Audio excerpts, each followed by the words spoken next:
लोग व्रत क्यों करते हैं? क्या व्रत करना, मीलों चलकर मंदिर जाना, घुटनों के बल परिक्रमा करना या लंबी सीढ़ियाँ चढ़ना, क्या ये सब भक्ति के अंतर्गत आता है? तो कुछ लोग कहते हैं कि हम ये सब ईश्वर को खुश करने के लिए करते हैं। तो ईश्वर क्या आपके शारीरिक कष्ट सहने या उपवास करने से प्रसन्न होंगे? और अगर आप ये सब ईश्वर को खुश करने के लिए करते हैं, तो इसका मतलब आप ये मानते हैं कि ईश्वर आपसे दुखी है। और अगर आपको सच में लगता है कि ईश्वर आपसे दुखी है, तो आप अपने कर्मों को सुधारिए। दूसरी ओर कुछ लोग कहते हैं कि हम ये सब ईश्वर को पाने के लिए करते हैं। तो ईश्वर को पाना ही क्यों है? आखिर ईश्वर खोया ही कहाँ है जो उसको पाना है? क्योंकि वो परमात्मा तो हम सबके भीतर समाया हुआ है। अगर ज़रूरत है, अगर खोजने की आवश्यकता है तो अपने विवेक को, अपने ज्ञान को, अपने लिए गुरु को। क्योंकि अगर ईश्वर हमारे व्रत से शारीरिक कष्ट सहने से प्रसन्न होता है, इसका अर्थ तो यही होता है कि ईश्वर बड़ा स्वार्थी है।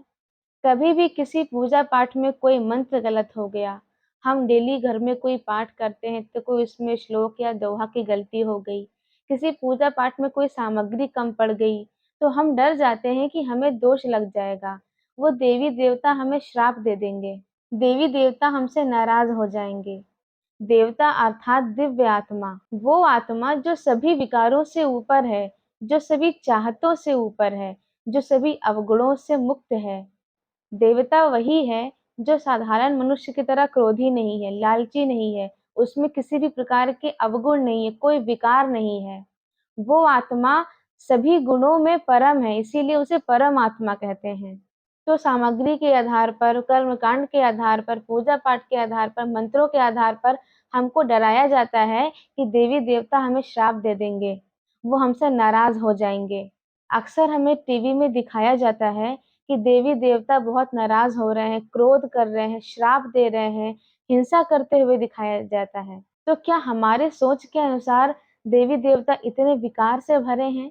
एक कहानी हम सब ने सुनी होगी और टीवी में भी देखी होगी कि पार्वती माता ने अपने शरीर की मिट्टी से एक बालक को बनाया और उसे दरवाजे के बाहर खड़ा किया कि वो स्नान करने जा रही है, इस दौरान कोई भी भीतर ना आए। और उसी समय वर्षों की तपस्या समाप्त करके शिव जी लौटे, तो वो बालक अपने पिता को ही पहचान नहीं पाया। अपने माता के कहे अनुसार जब शंकर जी को भीतर जाने से रोका, तो शंकर जी को इतना क्रोध आ गया कि उन्होंने उस बच्चे का सिर ही काट दिया। अब इस सीन को देख कर के हम और आप सोचते होंगे कि इतना गुस्सा तो हम भी नहीं करेंगे कि किसी का सर ही काट दें। जो वर्षों की तपस्या करके आए शिव जी, उनके अंदर इतना क्रोध, इतना धैर्य नहीं। आज हम सब 10 मिनट भी मेडिटेशन कर लेते हैं, तो हमें तेज आवाज में बात तक करने का मन नहीं करता। 10 मिनट की मेडिटेशन से हमारा मन इतना शांत हो जाता है कि तेज आवाज में बात तक हम नहीं कर पाते। और वो शिव जी जो करुणावतार हैं, जो त्रिकालदर्शी हैं, उनमें इतना धैर्य नहीं, इतनी करुणा नहीं कि वो थोड़ी देर इंतजार कर सके। इतना क्रोध आ गया कि उन्होंने एक बच्चे का सर ही काट दिया। तो दिव्य आत्मा, देवता, परमात्मा वही जो सभी विकारों से ऊपर है। तो परमात्मा डरने के लिए नहीं बल्कि प्रेम करने के लिए है। परमात्मा परम आनंद का नाम है, ना कि श्राप का। और रही बात रिचुअल्स के, रीति रिवाजों की, तो इसको ऐसे समझेंगे कि अगर आपके लिए आपका बच्चा रसोई में जाकर बड़े ही प्यार से कोई रेसिपी तैयार करता है और आपके सामने बड़े ही प्यार से लाकर आपको खिलाता है, थोड़ी देर बाद आप रसोई में जाकर देखते हैं कि थोड़ा बर्तन इधर-उधर या थोड़ी बहुत गंदगी हो गई है।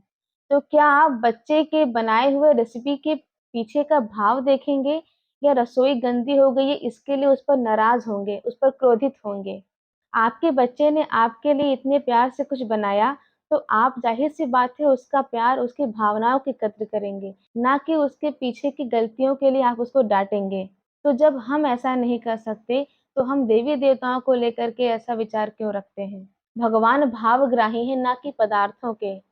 बहुत लोग कहते हैं कि हम पाठ तो करना चाहते हैं, लेकिन डर लगता है कहीं उच्चारण में कोई गलती ना हो जाए, तो हमें पाप लगेगा या दोष लगेगा।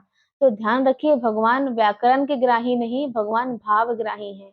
हम पाठ सच्चे मन से करें, तो भगवान हमारी गलतियाँ नहीं बल्कि हमारे प्रेम को, हमारी भावनाओं को देखते हैं।